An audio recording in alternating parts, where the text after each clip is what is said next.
I hesitated for just a second before picking up the phone, already bracing myself for another unpleasant exchange. Paul often called me at the worst possible times, but this time was different. The lines of worry etched across my face deepened as I answered. "What is it now, Paul? I hate to break it to you, but my girlfriend is pregnant." His voice was flat, emotionless. "She's 18 years younger than me. I guess what I'm saying is, I'm leaving you, Anna. Getting a divorce. That's cool with you, right?" I gripped the phone tighter, the edges digging into my palm. My other hand involuntarily clenched into a fist, an outward display of the inner turmoil I was struggling to suppress. After years of tension and disappointment, I should have been prepared for something like this. But the sheer audacity of his request left me momentarily speechless. Before I could formulate a response, my thoughts were interrupted by a more pressing concern: the well-being of our son, or rather my stepson, Sam. At 16, he would be far from oblivious to the goings-on in our suddenly fractured household. He had always been a sensitive kid, finely attuned to the fault lines of our family. As if on cue, a soft knocking came from the door of the study, the only room I considered mine in the sprawling house that Paul and I shared. "Mom, is everything all right?"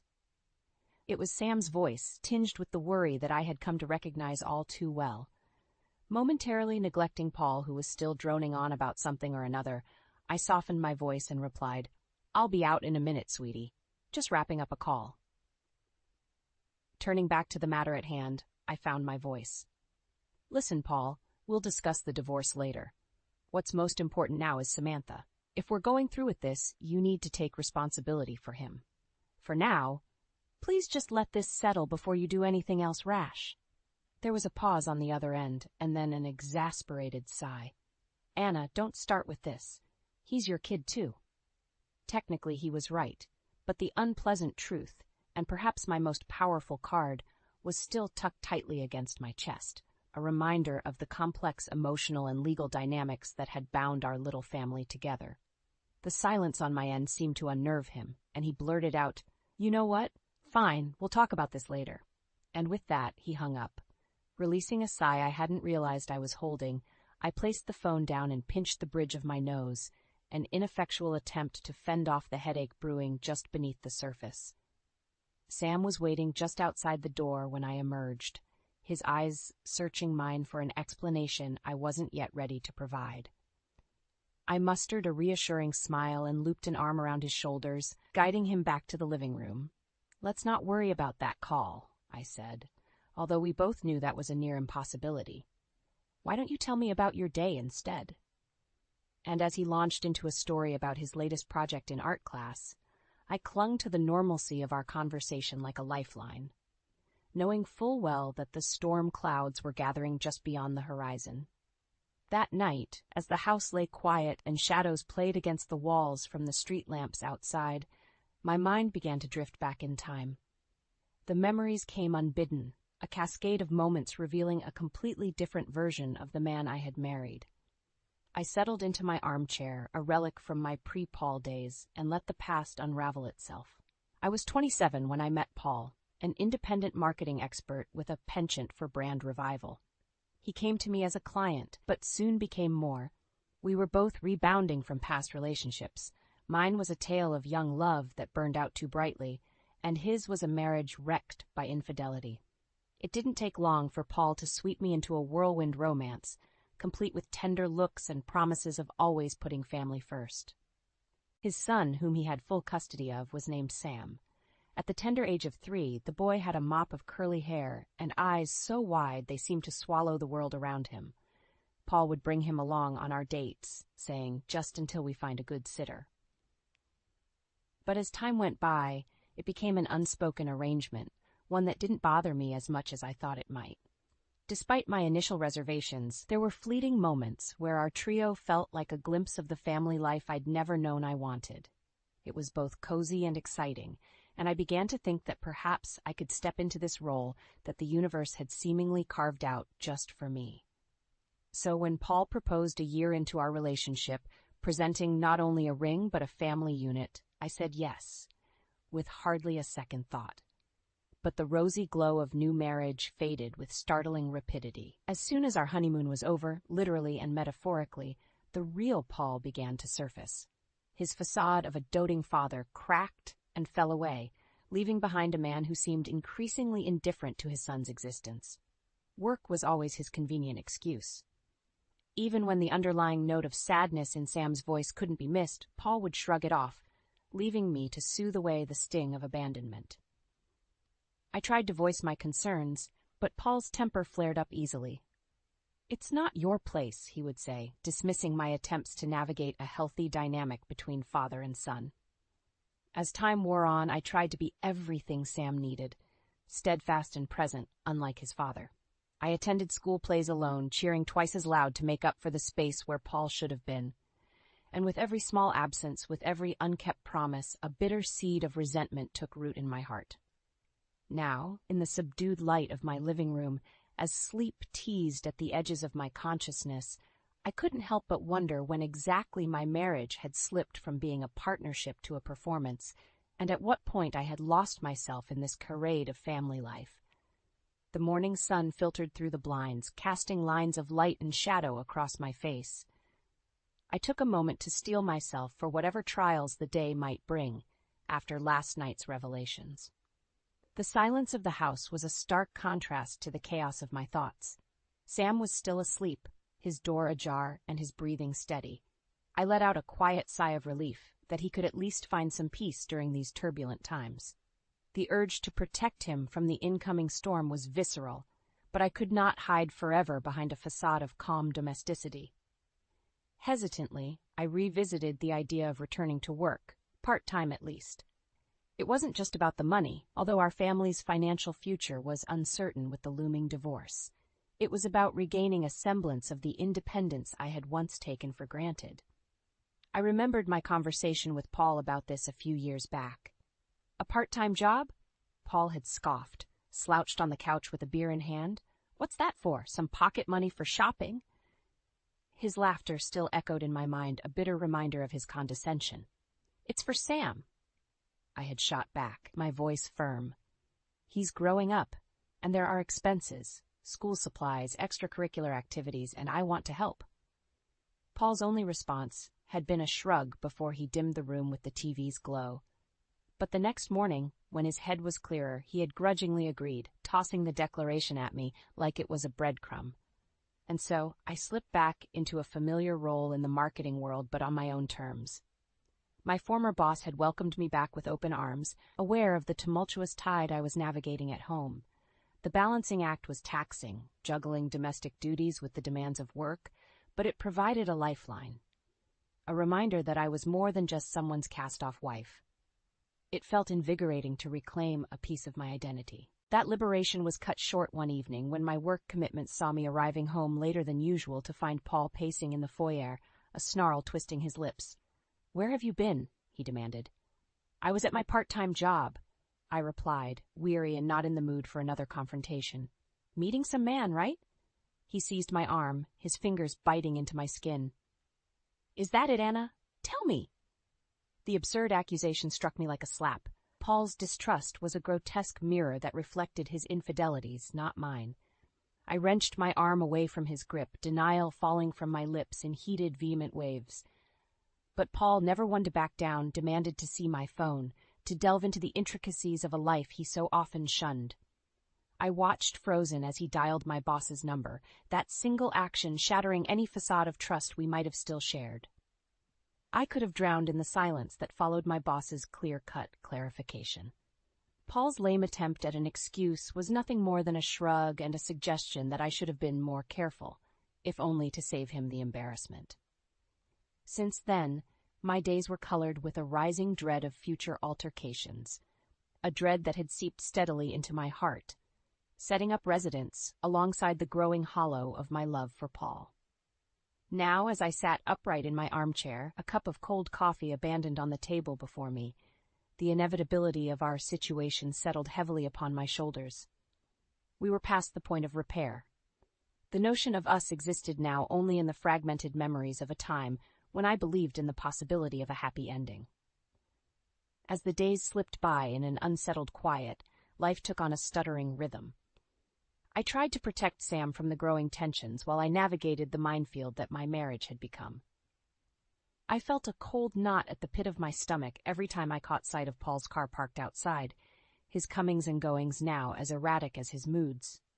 One afternoon, my work took me near Paul's corporate office, a swanky high-rise that seemed to scrape the clouds. A familiar, prickling discomfort grew within me as I walked by. Even after all these years, I had never quite come to consider that towering glass monolith as a part of my world. It was Paul's territory, a place where I had little reason or desire to venture until now. As fate would have it, I caught sight of Paul's car parked across the street. There was a figure seated beside him, unmistakable by its youthfulness and the animated gestures that accompanied a fit of laughter between them. With a heavy heart, I realized this must be the younger girlfriend, the one carrying his child. My hands shook with a volatile mix of anger and anxiety as I snapped a picture. I didn't know what I intended to do with it, but the private investigator my friend had mentioned once seemed like a good place to start. Secrecy wasn't something with which I was comfortable, yet the situation seemed to call for it. As the evidence of Paul's duplicity gathered in the hands of the PI, a morbid sense of satisfaction intermingled with my pain. It was ironic how the truth often surfaces when one starts digging in the right places. At home, Sam's obliviousness was a mercy and a curse.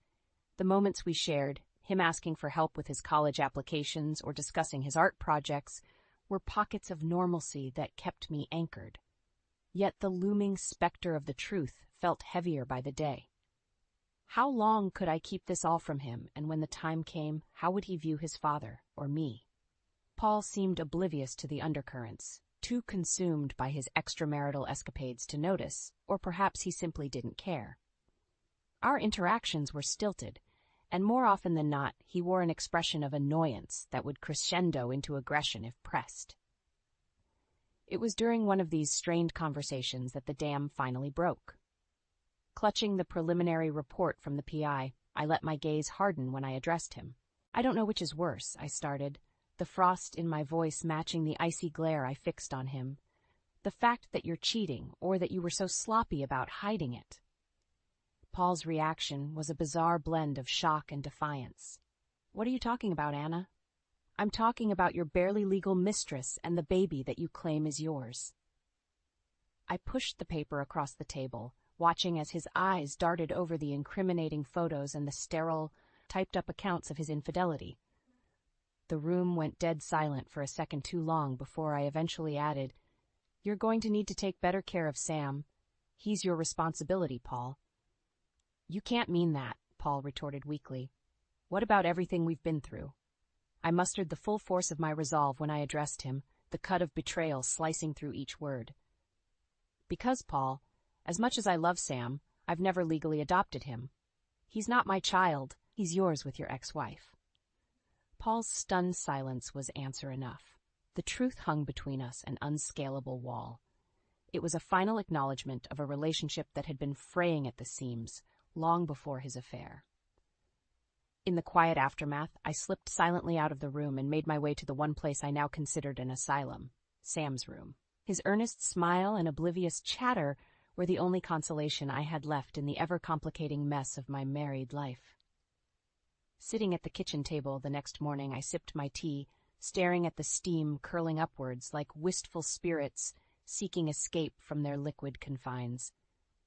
The house was too quiet, the kind of silence that seems to press against your ears. A silence ripe with words not yet spoken, truths not yet revealed. There was a knock at the door, solemn and perfunctory. It was Paul, his face a grim mask of confrontation, his jaw twitching with pent-up frustration. In tow was Emma, the young woman whose involvement with my husband had upended my life.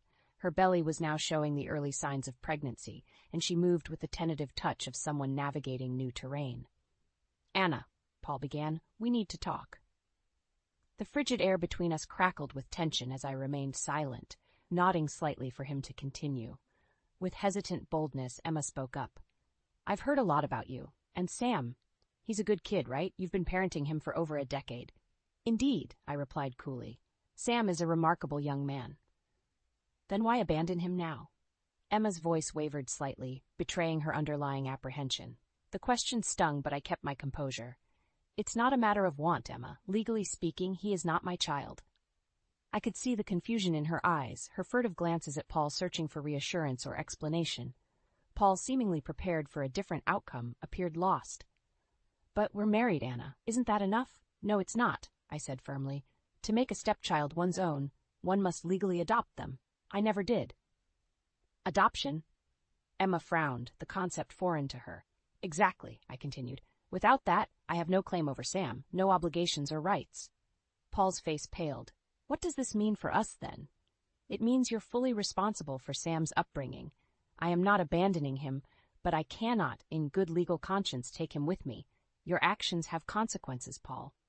There was a pause as the weight of my words settled over us like a shroud. Look, this is a mess, I concluded, standing up. I'm willing to discuss a fair divorce settlement, but Sam's care is not negotiable. He's your son. The conversation ended with Paul's defeatist surrender. Emma's protests were cut short by a simple, yet stern look. They left in a huff, the door closing behind them with a decisive click, the sound echoing the closing chapter of our marriage. It was only after their car was out of sight that I allowed myself a single solitary tear. My grief was not for the loss of Paul, already a ghost in my heart, but for the upheaval that Sam's life was about to undergo. I vowed then and there to protect him as much as I could, no matter the legal ties that bound or separated us. Days passed in a haze of legal consultations and muted emotions. I navigated through them with the determination of someone who knows there's no turning back. Every ring of the phone, every knock on the door, I was braced for another battle, another bitter exchange. In a strange turn of the tide, Paul's inevitable retaliation came not in the form of tantrums or threats, but with him dragging Emma into the sanctity of our home. The tension was thick, a tangible entity as they stood there, a united but unstable front. Anna, Paul began, urgency bordering on desperation clouding his voice. You can't just back out and let everything fall apart because our situation changed. I could only nod, urging him to continue while mentally preparing my counter-argument. I was not going to be swayed by emotional pleas or twisted logic. Emma, her arms protectively cradling her unborn future, found her voice amidst the unease. Surely there's a way you can keep Sam. You were his mother for so long. Her words hung in the air, and I felt a pang of sympathy for her, caught in the crossfire of our crumbling marriage. Emma, I did not abandon Sam. Paul did when he chose to pursue a relationship outside of our marriage. One cannot just discard responsibilities because it's inconvenient, I replied, my voice even but firm. The legality of my relationship with Sam is clear. No formal adoption, no parental rights. It's always been that way. The confusion in Emma's eyes mirrored the same dawning realization I saw in Paul's. It was then I decided to divulge the final nail in their contrived coffin. I retrieved the folder containing the evidence of Emma's infidelity, the product of the private investigator's thorough work. Her breath hitched audibly as she scanned the photos and accompanying reports. This child, I began, placing an incriminating photo of Emma with a man not Paul on the table. It doesn't belong to you, does it, Paul? Silence consumed the room as Paul's gaze fixated on the photograph, slowly twisting from confusion to anger. He rounded on Emma with glaring accusation. Is this true? His voice was barely above a whisper, but each word was laced with betrayal. Emma's stammered denial, negated by the evidence before her eyes, only fueled Paul's fury. You led me on. Paul's words were venomous, his expression an amalgam of rage and hurt. Observing the scene unfold with a detached, academic interest, I felt the chains of my marriage finally slacken. Do what you must with each other. Sam and I will adapt, as we always have. I expect you'll do the same, I uttered with finality, excusing myself from the brewing storm. As I made my way to the haven of my study, their heated exchanges muffled by the closed door, I focused on the sound of my steady breaths and the knowledge that Sam and I would face brighter days ahead. It was not the end of our story, merely the beginning of a new chapter. In the wake of the crumbling illusions and the raw truths laid bare, my thoughts turned toward the future with a steely resolve. It was within the confines of my study, among the legal pads scribbled with thoughts and potential strategies, that I formulated my next steps. A decisive course of action was necessary, both for Sam's well-being and for my emancipation from the life I had known. I reached out to my attorney, a meticulous and forthright woman named Miss Carter, who had been a guardian angel of sorts throughout this ordeal. "It's time to discuss the terms of the divorce and the division of property," I told her over a secure line, each word a hammer driving nails into the coffin of my marriage. Miss Carter assured me she would arrange for us to move forward with pragmatic efficiency, and I trusted her implicitly. Preparing for this legal battle was like bracing for a storm. Security measures were a necessity, not a luxury. Within days, a meeting was orchestrated to discuss the partition of our lives into neatly quantifiable assets and liabilities. Paul's disposition fluctuated between anger and spiteful acquiescence. But through it all, I remained firmly anchored to my objectives. As if play-acting the part of the dutiful wife one last time, I served coffee and brought out the ledger of our once-shared existence, slipping into the uncomfortable but familiar role of his domestic partner. Trying to eke out my dignity from our divide was akin to navigating a boat through rocky shoals, each potential compromise on material possessions a risk that might capsize an already unstable situation. But Sam's future was the lighthouse guiding me. Everything I did was to ensure he would not be left adrift in the wake of our split. Paul hesitated, his expression a mask of consternation as we discussed alimony and the financial stipulations going forward.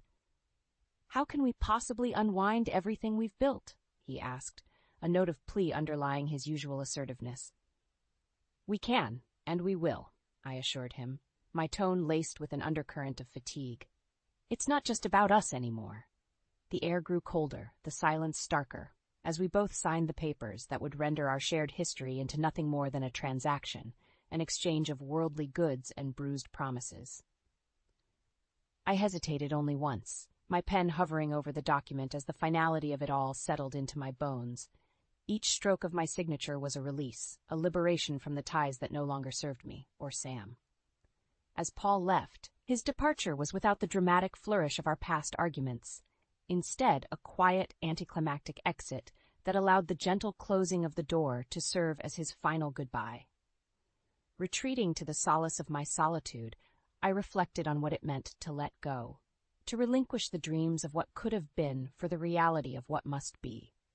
In the quiet aftermath, a newfound sense of pride welled within me. I would steer my destiny with a steady hand, come what may. The jagged edge of reality set in as I sat at my vanity, staring into the mirror at the woman I had become. A woman hardened by betrayal, but not broken by it. With each brushstroke through my hair, I steeled myself for the confrontation to come. I was tired of the shadow games and half-truths. It was time to drag everything into the light. Donning my armor of a charcoal business suit that accentuated my newfound resolve, I arrived at Paul's place of work, a towering testament to his professional success and personal failures. Blending into the anonymous flow of the city's morning hustle, I passed through the revolving doors of his corporate fortress with one objective: to ensure there would be no further avoidance or delays in the settlement of our divorce. Paul's supervisor, Mr. Green, was a man I had met but a few times, always in the periphery of company galas and charitable events. His demeanor carried the gravity of someone who understood the weight of his position, and as I sat in the waiting area of his office, I folded my hands, ready to lay out my case. The door to Mr. Green's office opened, and Paul's figure appeared, confusion marring his otherwise stern features. He had clearly been interrupted, pulled from whatever business matters had occupied his day. I could sense his annoyance, but the burning urgency in my gaze was enough to silence whatever complaint he might have vocalized. Mr. Green extended his hand, a practiced smile affixed to his face as he addressed me. "Miss Simmons, what brings you to our office today?" I took a deep breath, framing my thoughts into coherent sentences. The matter at hand is personal, but it has reached a point where I can no longer wait for my soon-to-be ex-husband to do the right thing. Our divorce must proceed, and I need assurance he will cooperate. Paul stiffened, his eyes darting to Mr. Green, then back to me. It was clear he had never anticipated our private discord intersecting with his professional life. "Please understand, Mr. Green, I continued. My visit here is not to scandalize or to seek retribution, but to move forward with transparency and closure. The air between us was charged, the hum of company operations outside Mr. Green's door now a distant murmur. I watched as Mr. Green considered my words, his expression morphing from one of cordiality to concern. I assure you, Mr. Green, I finished, that our personal grievances will not impact Paul's responsibilities here at the company. I am merely seeking resolution so we may both proceed with our lives. Paul's protests were interwoven with pleas for discretion, but the truth couldn't be simpler. We were beyond the point of secrets and saving face. With a nod, Mr. Green assured me he would encourage Paul's cooperation. The meeting adjourned with a heavy finality, leaving me to navigate my way back out into the bustle of the city. As I walked, the gravity of my actions began to sink in. I had walked into the lion's den unflinching, laying bare the truth to the powers that would most impact Paul's decision-making. It wasn't long before news of the scandal made its way through the office grapevine. Paul and Emma's illicit relationship, once shrouded in whispers, was now cast into the unforgiving light of day. Emma's position within the company, intertwined as it was with her personal entanglements, became unmanageable. The fallout was swift and irrevocable for both of them, their reputations tarnished and their professional standing compromised. I returned home to the quiet of my study, allowing myself the brief luxury of unraveled composure. The sky outside was overcast, heavy with unreleased rain, a mirror to my own emotional state. Paul and Emma's fate was no longer my concern. I had severed the ties that bound me to their downfall. It was time for me to focus on the path ahead, to embrace whatever came next, with eyes wide open and heart slowly mending. Now, with the anticipation of an uncertain future tingling at my fingertips, I prepared myself for the next chapter, one that I would author on my own terms. The following weeks brought a whirlwind of change and, unexpectedly, hope. I was offered a full-time position at the marketing firm where I had found solace in part-time work, a lifeline that became a vessel for transformation. Gripping the opportunity with both hands, I dove into the work I loved, allowing it to support and reshape the newfound life that Sam and I were building. Sam was navigating his own changes, adapting to the shifting landscape of our family structure with a maturity beyond his years. Discussions of college applications and plans for the future became our new anchor points as we forged ahead in unison. One evening, as the soft glow of the sunset bathed the living room in warmth, Sam approached me, hesitant yet excited. "Mom," he began, "there's someone I want you to meet. I'm seeing someone, and, well, I think you'll like her." His words touched a tender spot within me. Even as he spoke, he fidgeted with the hem of his shirt, a nervous habit he'd had since childhood. "Sam, I'd be delighted to meet her," I assured him, my heart swelling. "But are you sure you're okay with me being there?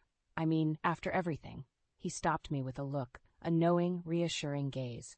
"Mom, no matter how things ended with Paul, you were always there for me. You're my family. I want you to be part of this." As we shared a warm embrace, I realized that our bonds were indeed stronger than I had ever dared to hope. Sam's resilience and love gave me the strength to be the parent he deserved, regardless of any legal definition. With the official divorce proceedings behind us, my life took on a different rhythm, one filled with promise and productivity. The undertow of loneliness that often accompanied my nights slowly ebbed away, replaced by a sense of peace and fulfillment. Sam's presence was a constant reminder of the continuity of love and care I had provided over the years. Our interactions became less about filling the gaps left by Paul and more about celebrating each milestone, each victory, no matter how small. The college acceptance letter arrived like a beacon of triumph, its crisp white envelope holding so much more than just words. Inside was validation of Sam's talent, determination, and the future he was destined to seize. As he read the contents aloud, his voice crackled with emotion, and I felt my own chest tighten with pride. My own eyes grew misty as he looked up at me, the joy in his face mirrored in my own smile. This was our victory, one made sweeter by the struggles we had overcome. Whatever lay ahead, I knew we would face it together, buoyed by the understanding that family is not merely defined by blood, but by the shared experiences and unconditional support that bonds us. And as Sam set his sights on the horizon, ready to embrace college life and all the challenges it would bring. I stood by, ready to support him as I had always promised, as I would always do. With each passing day, the woman I saw in the mirror grew stronger, surer, a testament to the resilience of the human spirit forged in the fire of adversity and emerging, triumphant and hopeful, into the light of a new beginning. Months melded into a new kind of normalcy, the raw wounds of the past now healing into scars, reminders of battles fought and strength earned. In the solitude of my revitalized life, news of Paul and Emma reached me only in fragments, echoes of the life I had left behind. Through conversations with Mr. Green, whom I had come to regard as an ally in the corporate world, I learned that the once cohesive front Paul and Emma had presented had crumbled into a spectacle of blame and acrimony. The affair, once shrouded in secrecy, was now a specter that haunted their professional and personal lives with equal persistence. Their relationship buckled under the weight of public scrutiny and personal betrayals. Without the security of established careers at Paul's company, they found themselves adrift in a sea of their own making. The court battle over Emma's claims of emotional abuse and her subsequent demands for compensation was a drawn-out affair, leaving them both exposed and vulnerable. In the end, it was not just their careers that suffered a fatal blow, but their relationship too. Emma, still pregnant and now shouldering the disdain of her family, retreated from the public eye and the ire of her once lover. Paul, meanwhile, found himself unemployed at an age where starting over was more of a challenge than a prospect. Reports suggested he eventually settled for a part-time position at a local store, a shadow of his former glory. As these whispers of their struggles reached me, I found myself reflecting not with malice, but with a somber acknowledgement of life's unpredictable tides. There was no joy in their downfall, only the quiet affirmation that every choice leads us down a path of our own making. For Sam and me, the path was one of growth and newfound harmony. As he embarked on his college journey, I watched him navigate his newfound independence with the same resilience and integrity that had seen him through the chaos of our fractured family life. It was a bittersweet farewell when I dropped him off at his dormitory, but one filled with the promise of his bright future. Back in the fortress of my own rebuilding, surrounded by the familiar comforts of a home that had seen too much yet stood resilient, my career flourished. Returning as a full-time employee had reignited a passion that I had thought lost, infusing my days with purpose and fulfillment. In moments of solitude, I would sometimes catch myself marveling at the strength and serenity that had grown from the ashes of my previous life. There was a newfound sense of self that permeated every aspect of my existence, a calm confidence that whispered assurances of the possibilities that lay ahead. In the evenings when the golden glow of sunset bathed my garden in its warm embrace, I would think of Sam's parting words, that regardless of our lack of legal tie, I had always been and would always remain his true parent, in every sense that truly mattered. It was in these quiet moments that I knew the love and bonds we shared transcended all else. Our narrative had been one of trials and transformation, with the final pages yet to be written. Together and yet apart, we moved forward into our separate futures. A son stepping boldly into the world he would shape, and a mother standing proud, her resolve unshaken, ready for whatever chapters were yet to come.